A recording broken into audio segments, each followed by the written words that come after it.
engaging students to pursue STEM is more important than ever for BEL.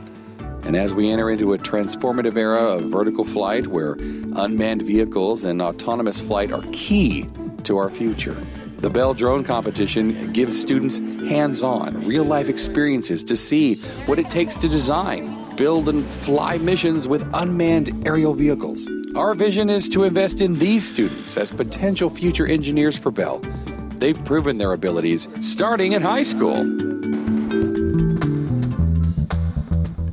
The 2018 BEL Drone Competition brought together 6 area high schools to each design and build their solution for the Wimbledon Challenge, where teams compete to recover as many tennis balls as possible during a 5-minute match. Points were scored based on the difficulty of the recovery and delivery placement of the balls.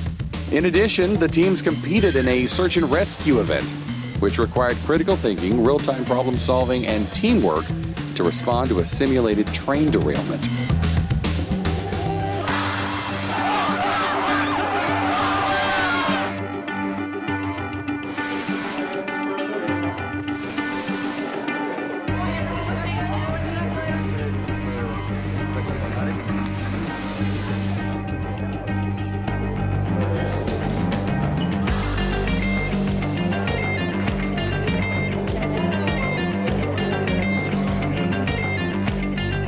Five, 4, 3, 2, 1, go!